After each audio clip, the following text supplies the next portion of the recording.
আসসালামু আলাইকুম, স্বাগত জানাচ্ছি আরটিভি সন্ধ্যা সংবাদে। আপনাদের সঙ্গে আছি আমি ফারজানা তানি এবং আমি সৈয়দা সাদিয়া বেনাজির। ত্রয়োদশ নির্বাচন ইতিহাসে সবচেয়ে ঝুঁকিপূর্ণ হবে বলে মনে করছেন নির্বাচন কমিশনার আনোয়ারুল ইসলাম সরকার। তবে সব চ্যালেঞ্জ মোকাবেলায় ইসি কর্মকর্তাদের পেশাদারিত্ব ও নিরপেক্ষতা বজায় রাখার নির্দেশ দিয়েছেন প্রধান নির্বাচন কমিশনার এএমএম নাসির উদ্দিন।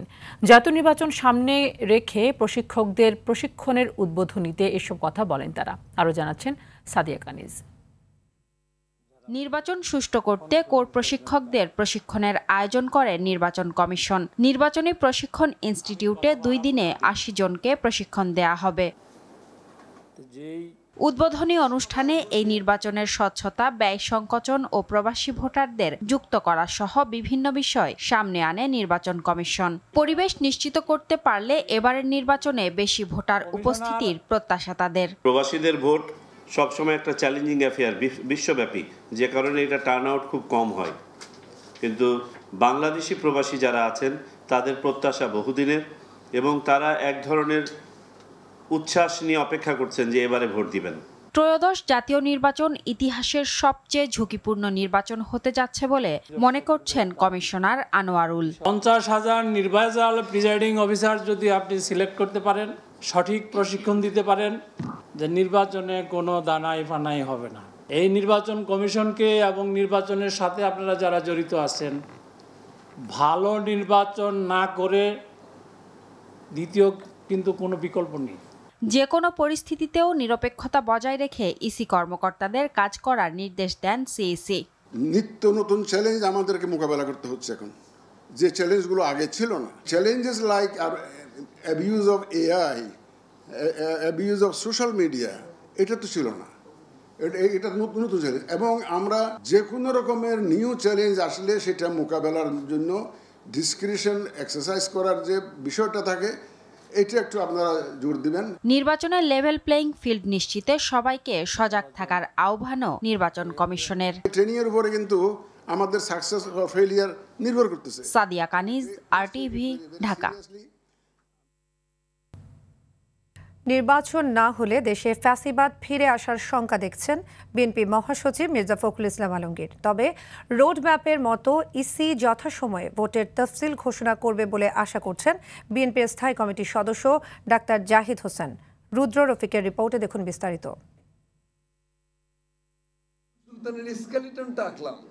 জাতীয় প্রেসক্লাবে জুলাই আন্দোলন নিয়ে সৈয়দা ফাতেমা সালামের লেখা রক্তাক্ত জুলাই বইয়ের মোড়ক উন্মোচন উপলক্ষে এই আয়োজন। এ সময় বক্তারা বলেন, স্বৈরাচার হাসিনা পতনের সবচেয়ে বেশি আত্মত্যাগ বিএনপির। সর্বপ্রথম এক দফা ঘোষণা দিয়েছিলেন বিএনপির ভারপ্রাপ্ত চেয়ারম্যান জনাব তারেক রহমান। সেই 16 জনের ঘোষণার উপর ভিত্তি করে এক দফার ভিত্তিতেই ফ্যাসিবাদের পতন ঘটেছিল। বিএনপি মহাসচিব মির্জা ফখরুল ইসলাম আলমগীর বলেন, নির্বাচন নিয়ে এখনো নানা ষড়যন্ত্র চলছে। নির্বাচন হবেই এবং যে ঘোষণা দেওয়া হয়েছে সেই সময়টাতেই হবে। এই কারণে যে এর কোনো বিকল্প নেই। আজকে যদি নির্বাচন বন্ধ করা হয় বা নির্বাচন না হয়, ফ্যাসিবাদের ফিরে আসার সম্ভাবনা অনেক বাড়বে। মধ্যপন্থার রাজনীতি সরিয়ে উগ্রপন্থা উত্থানের চক্রান্ত চলছে বলে অভিযোগ করেন তিনি। ষড়যন্ত্র চলছে, সেই ষড়যন্ত্র হচ্ছে যে এই মধ্যপন্থা রাজনীতি, উদারপন্থী রাজনীতি, উদারপন্থী গণতন্ত্র, তাকে সরিয়ে দিয়ে একটা উগ্রবাদের রাজনীতিকে নিয়ে আসা বাংলাদেশে, এটাও বাংলাদেশের জন্য চরম ক্ষতিকর হবে। এদিকে ফিজিওথেরাপিস্ট অ্যাসোসিয়েশনের নির্বাচিত কমিটির নেতাদের নিয়ে শহীদ প্রেসিডেন্ট জিয়াউর রহমানের সমাধিতে শ্রদ্ধা জানান বিএনপির স্থায়ী কমিটির সদস্য ডাক্তার এজেডএম জাহিদ হোসেন। এ সময় তিনি বলেন, নির্বাচন কমিশনের রোডম্যাপ ঘোষণা যুগোপযোগী সিদ্ধান্ত। নির্বাচনের রোডম্যাপ যেভাবে ঘোষিত হয়েছে, আগামী দিনে নির্বাচনী তফসিল আসবে এবং এটি অবাধ সুষ্ঠু নির্বাচনের মাধ্যমে জনগণ তাদের প্রতিনিধিদেরকে খুঁজে নেবে, যারা আগামী দিনের বাংলাদেশ বিনির্মাণে দায়িত্ব পালন করবে। রুদ্র রফিক, আরটিভি, ঢাকা। প্রধান উপদেষ্টা প্রতিশ্রুতি ভঙ্গ করে নির্বাচনী রোডম্যাপ ঘোষণা করেছেন বলে মন্তব্য করেছেন বাংলাদেশ জামায়াতে ইসলামীর নায়েবে আমির ডাক্তার সৈয়দ আবদুল্লাহ মোহাম্মদ তাহের। সকালে কুমিল্লা সেন্ট্রাল মেডিকেল কলেজ মিলনায়তনে কালীবাজার ইউনিয়নের নির্বাচনী দায়িত্বশীল সমাবেশে প্রধান অতিথির বক্তব্যে তিনি এসব কথা বলেন। এ সময় তিনি আরও বলেন, এই রোডম্যাপ একটি সুষ্ঠু নির্বাচনকে ভণ্ডুল করার নীল নকশা।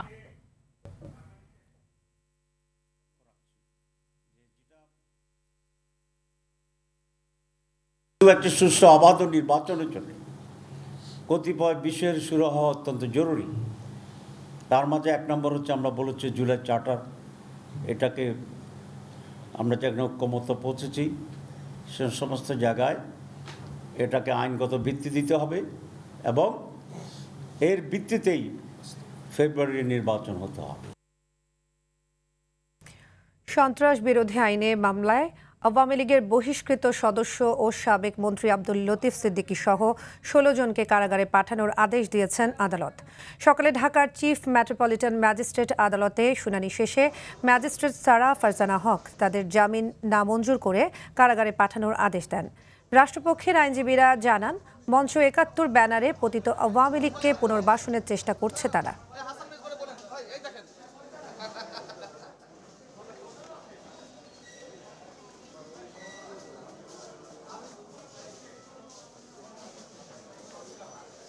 আদালত এবং কেবি কনভেনশনের যে ষড়যন্ত্রের যে তাদের নীল নকশার যে একটা প্রোগ্রাম ছিল, সমস্ত কিছুকে আমলে নিয়ে এই আসামিদেরকে সিডব্লিউ মূলে জেল হাজতে প্রেরণের নির্দেশ দেন। তারা তাদের যে মতামত একটি স্বাধীন রাষ্ট্রে সেটাই পেশ করেছে, অথচ তাদের কাছে গ্রেফতার করা হলো এবং ন্যায় বিচার ছাড়াই তাদেরকে আবার জেল হাজতেও প্রেরণ করা হলো। আইনের শাসন এখানে ব্যাহত হয়েছে। এভাবে মিথ্যাভাবে অভিযুক্তদেরকে যেভাবে ক্ষতিগ্রস্ত করা হচ্ছে, এটা আসলে আমাদের রাষ্ট্রের জন্য মানহানিকর। হলে হলে ভোটারদের দ্বারে দ্বারে যাচ্ছেন ডাকসু নির্বাচনের প্রার্থীরা, তুলে ধরছেন নানা প্রতিশ্রুতি। শুক্রবার জুমার নামাজ শেষে উৎসবের আমেজ বিরাজ করছে গোটা বিশ্ববিদ্যালয় ক্যাম্পাসে। প্রশাসনের পক্ষপাতিত্ব ছাড়াও অপপ্রচারের পাল্টাপাল্টি অভিযোগও ছিল প্রার্থীদের। নির্বাচনে সেনা মোতায়েন নিয়ে ছিল মিশ্র প্রতিক্রিয়া। বিস্তারিত রাকিব হাসানের রিপোর্টে।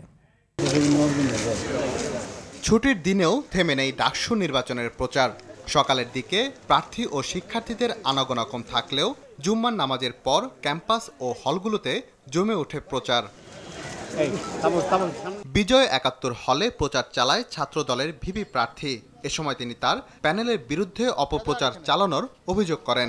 আমরা আশঙ্কা করছি নির্বাচন যত ঘনিয়ে আসছে ততটাই প্রার্থীদেরকে রাজনৈতিকভাবে মোকাবেলা করতে ব্যর্থ হয়ে তাদের সম্পর্কে অনলাইনে মিস ইনফরমেশন, ডিসইনফরমেশন ছড়ানোর নানান ধরনের অপচেষ্টা চলছে। মহসিন হলে প্রচার চালায় শিবিরের ভিপি প্রার্থী। অপপ্রচার ও প্রশাসনের পক্ষপাতিত্বের অভিযোগ করেন তিনি। বিশ্ববিদ্যালয়ের প্রশাসন নির্বাচন কমিশন, আমরা বারবার বলছি, ওনারা আমাদের সম্মানিত শিক্ষক, আমরা তাদের থেকে প্রফেশনাল আচরণ প্রত্যাশা করছি, কিন্তু তারা প্রতিদিন যেভাবে হচ্ছে ওই যে গায়েবী নোটিশ দিচ্ছে, এর মাধ্যমে একটা বিভ্রান্তি তৈরি হচ্ছে।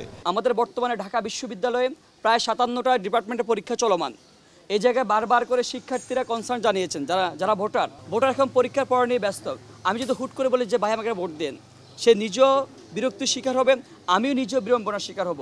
এই জায়গাটার অবসান দরকার। নির্বাচনের সেনা মোতায়েনের সিদ্ধান্ত নিয়ে আছে মিশ্র প্রতিক্রিয়া। তারা চাচ্ছেন যে মানুষজন শঙ্কিত হোক। একটা নন রেসিডেন্ট ছেলের বা মেয়ের বাবা মা তিনি যখন শুনবেন 13 দিন আগে থেকে এখানে সেনাবাহিনী মোতায়েনের কথা হচ্ছে, অটোমেটিক্যালি তিনি শঙ্কিত হবেন। তখন তিনি তার শঙ্কা থেকে বলবেন যে হচ্ছে যে তোমার ভোট দিতে যাওয়ার দরকার নেই।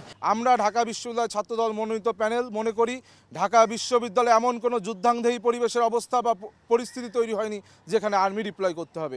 ডাকসুতে লেজুর ভিত্তিক নেতৃত্ব চায় না সাধারণ শিক্ষার্থীরা। তাদের অধিকার নিয়ে কাজ করবে এমন প্রার্থীকে বেছে নেবে বলে জানান তারা।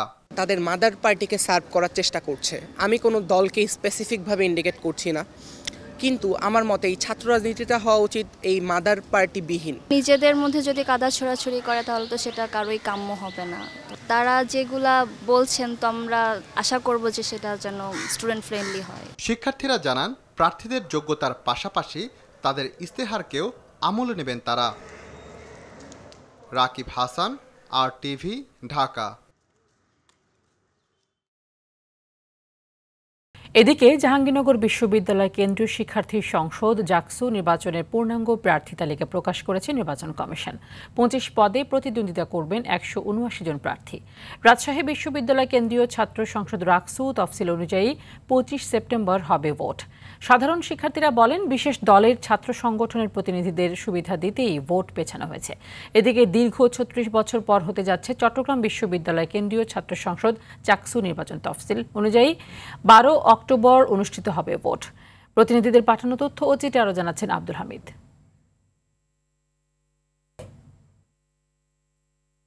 ডাকসু নির্বাচনের পাশাপাশি দেশের অন্যান্য বিশ্ববিদ্যালয়গুলোতেও বইছে নির্বাচনী হাওয়া। জাহাঙ্গীরনগর বিশ্ববিদ্যালয় কেন্দ্রীয় শিক্ষার্থী সংসদ জাকসু নির্বাচনে ২৫ পদের জন্য লড়বেন ১৭৯ জন প্রার্থী, যাদের মধ্যে ভিপি পদে ১০ জন ও জিএস পদে প্রতিদ্বন্দ্বিতা করবেন ৯ জন প্রার্থী। ৮৬ জন প্রার্থী তাদের মনোনয়নপত্র প্রত্যাহার করেছেন, বাদ পড়েছে ৬ জনের মনোনয়ন। সংবাদ সম্মেলনে এসব তথ্য জানায় নির্বাচন কমিশন। রাজশাহী বিশ্ববিদ্যালয় কেন্দ্রীয় ছাত্র সংসদ, রাকসু ও হল সংসদ নির্বাচনের মনোনয়নপত্র সংগ্রহের শেষ তারিখ ৩১ আগস্ট। নতুন তফসিল অনুযায়ী ভোট হবে ২৫ সেপ্টেম্বর।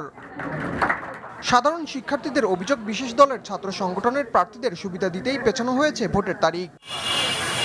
এদিকে দীর্ঘ ৩৬ বছর পর অনুষ্ঠিত হতে যাচ্ছে চট্টগ্রাম বিশ্ববিদ্যালয় কেন্দ্রীয় ছাত্র সংসদ, চাকসু ও হল সংসদের নির্বাচন। ঘোষিত তফসিল অনুযায়ী ১৪ সেপ্টেম্বর থেকে ১৬ সেপ্টেম্বর পর্যন্ত মনোনয়নপত্র বিতরণ, ২৫ সেপ্টেম্বর চূড়ান্ত প্রার্থী তালিকা প্রকাশ এবং ১২ অক্টোবর ভোট গ্রহণ অনুষ্ঠিত হবে। আব্দুল হামিদ, আরটিভি। বুয়েট সহ দেশের সব প্রকৌশল বিশ্ববিদ্যালয়ে ৩ দফা দাবিতে কমপ্লিট শাটডাউন কর্মসূচি চলছে। প্রকৌশল বিশ্ববিদ্যালয়ের শিক্ষার্থীরা বৃহস্পতিবার থেকে ক্লাস পরীক্ষা বর্জন করে আন্দোলন চালিয়ে যাচ্ছেন। শাটডাউন কর্মসূচির কারণে সব পরীক্ষা বন্ধ রয়েছে। ৩ দফা দাবিতে বুধবার শাহবাগ মোড় অবরোধের পর প্রধান উপদেষ্টার বাসভবন যমুনার দিকে যেতে চাইলে পুলিশি বাধার মুখে পড়ে। এ সময় তাদের উপর সাউন্ড গ্রেনেড, কাঁদানে গ্যাস নিক্ষেপ ও জল কামান ব্যবহার করে পুলিশ। তখন লাঠিপেটার ঘটনাও ঘটে, এতে অনেক শিক্ষার্থী আহত হয়। এরপর থেকেই চলছে শাটডাউন কর্মসূচি।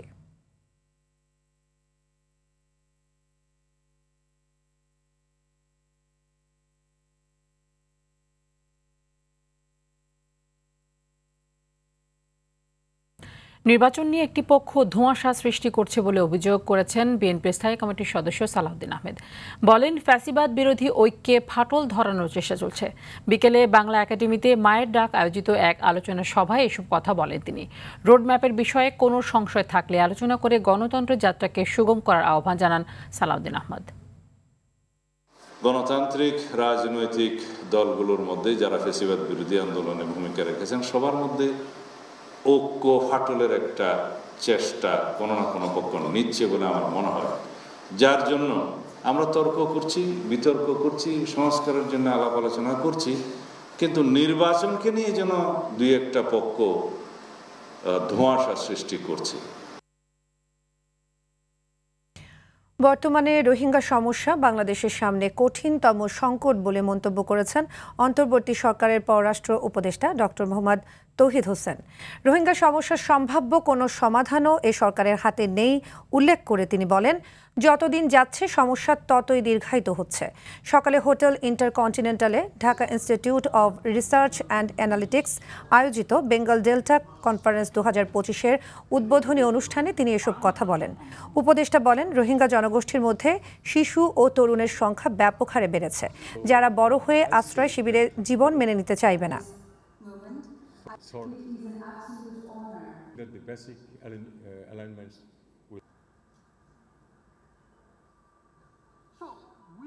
I would mention about the Rohingya crisis because from the Bangladesh perspective, that is the biggest. Rohingya সংকট সমাধানহীন থাকা দেশের জন্য বড় চ্যালেঞ্জ। রোহিঙ্গা সমস্যার সম্ভাব্য কোনো সমাধান আমাদের হাতে নেই। যত দিন যাচ্ছে সমস্যা তত দীর্ঘায়িত হচ্ছে। রোহিঙ্গা জনগোষ্ঠীর মধ্যে শিশু ও তরুণের সংখ্যা ব্যাপক হারে বেড়েছে, যারা বড় হয়ে আশ্রয় শিবিরের জীবন মেনে নিতে চাইবে না। এই নতুন প্রজন্ম বিদ্যমান ব্যবস্থাকে চ্যালেঞ্জ করলে তা শুধু বাংলাদেশ নয়, আঞ্চলিক ও বৈশ্বিক নিরাপত্তার জন্য বড় হুমকি হয়ে দাঁড়াবে। রাজধানীর উত্তরা থেকে কমলাপুর যেতে আরও 1 বছর অপেক্ষা করতে হবে মেট্রো রেলের যাত্রীদের। এমআরটি লাইন 1-এর 12টি প্যাকেজের 11টি টেন্ডার প্রক্রিয়ায় আছে। আর এমআরটি লাইন 5-এ ডিপোর কাজ চলমান থাকলেও একটি টেন্ডারে অতিরিক্ত মূল্য থাকায় তা বাতিল করে নতুন করে টেন্ডার আহ্বান করেছে কর্তৃপক্ষ। বিশেষজ্ঞরা বলছেন, মেগা প্রকল্পের নামে হয়েছে আনাড়িপনার উন্নয়ন। মেট্রো রেল নিয়ে শাকিবুর রহমানের ধারাবাহিকের আজ প্রথম পর্ব। ছবি তুলেছেন নাজমুল হোসেন সাইমন।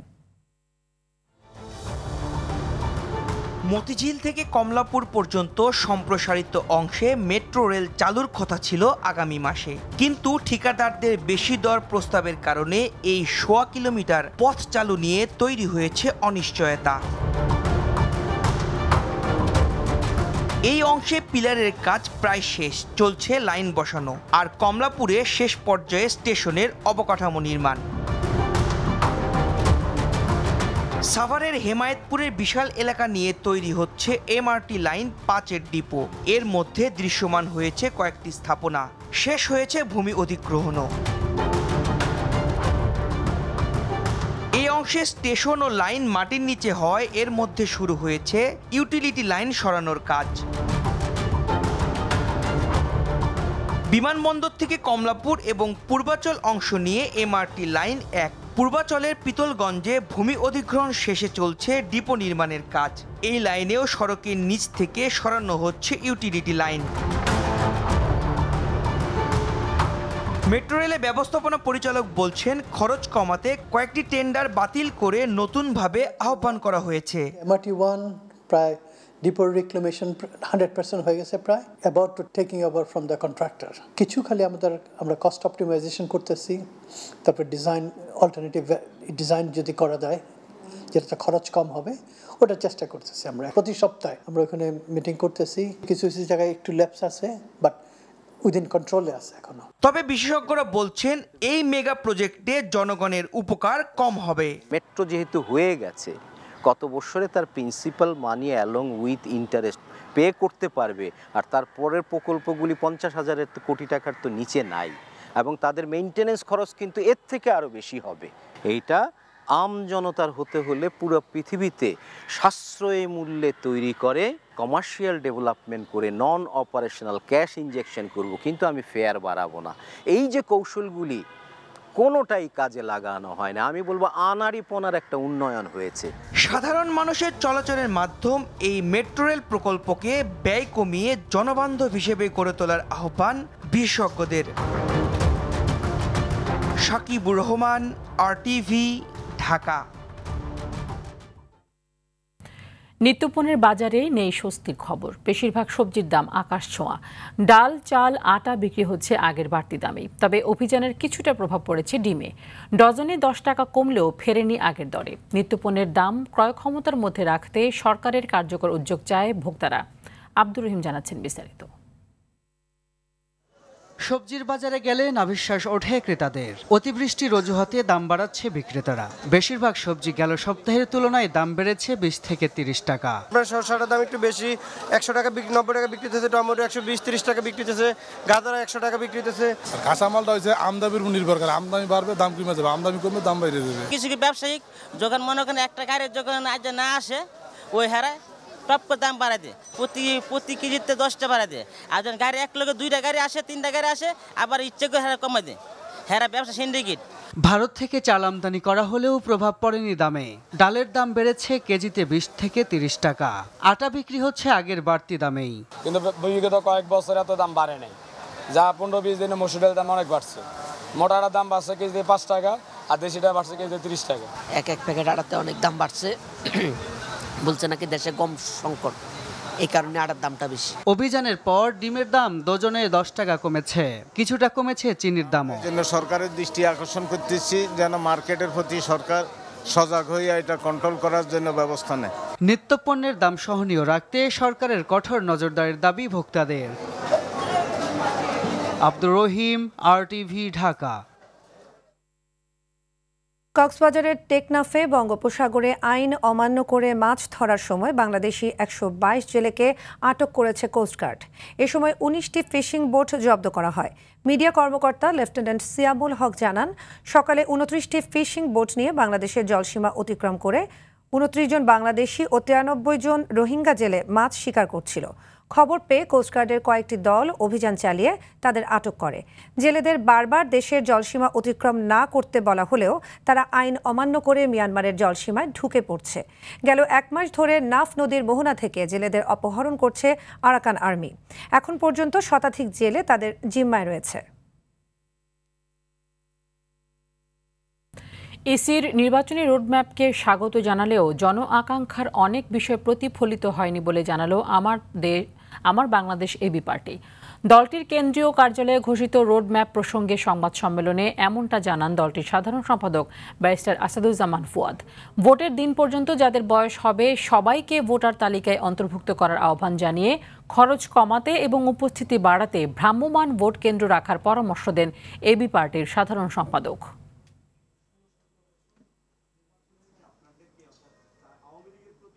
নির্বাচন কমিশন যে রোডম্যাপ দিয়েছে সেখানে গুরুত্বপূর্ণ অনেক জিনিস যেমন এসছে, কিন্তু সংস্কারের যে একটা গণঅভ্যুত্থান পরবর্তী যে আকাঙ্ক্ষা, সেই আকাঙ্ক্ষাগুলো আমরা এখানে দেখতে পাই নাই। এইবারের নির্বাচনের সম্ভাবনা আছে সুষ্ঠু কিন্তু একতরফা, এই সম্ভাবনা আমরা দেখতে পাচ্ছি। সেইটা গণতন্ত্র যে উত্তরণের পথে আমরা যেতে চাচ্ছি সেটার জন্য আমাদের কল্যাণকর হবে না। সাফ অনূর্ধ্ব-17 নারী চ্যাম্পিয়নশিপে ভুটানের বিপক্ষে 1-1 গোলে ড্র করে হোঁচট খেল বাংলাদেশ। ফলে শিরোপার রেস থেকে প্রায় ছিটকে গেছে মাহবুব লিটুর শিশুরা। ভুটানের চাংলিমিথাং স্টেডিয়ামে ম্যাচের 6ষ্ঠ মিনিটেই গোল পেয়ে যায় বাংলাদেশ। বক্সের বাইরে থেকে পূর্ণিমা মারমার গোলে এগিয়ে যায় লাল সবুজের দল। তবে ম্যাচের প্রথমার্ধের শেষ বাঁশি বাজার আগে বাংলাদেশের ডিফেন্ডারের ভুলে গোল পেয়ে যায় ভুটান। ছোটতেন সাঙ্গোর গোলে সমতায় ফেরে স্বাগতিকরা। দ্বিতীয়ার্ধে বেশ কিছু সুযোগ পেয়েও কাজে লাগাতে পারেনি বাংলাদেশ। শেষে 1-1 সমতায় মাঠ ছাড়ে লাল সবুজের মেয়েরা। দিনের আরেক ম্যাচে নেপালের বিপক্ষে ভারত জিতে গেলেই শিরোপা ঘরে তুলবে তারা। শিরোপা জয়ের স্বপ্নভঙ্গ হবে বাংলাদেশের। There's a chance here for Bangladesh. Rhea was almost getting to the ball. Pressure.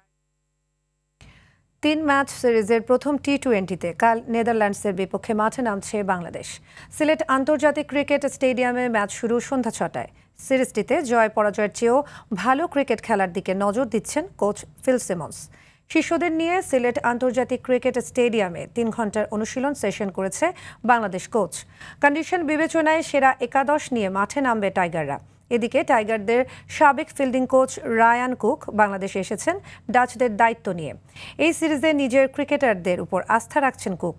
বাংলাদেশে ভালো ক্রিকেট খেলে সিরিজ জয়ের লক্ষ্য ডাচদের। সন্ধ্যার সংবাদ এ পর্যন্তই। রাতের সংবাদ 11:15টায় দেখার আমন্ত্রণ রইল। ধন্যবাদ সবাইকে। ধন্যবাদ।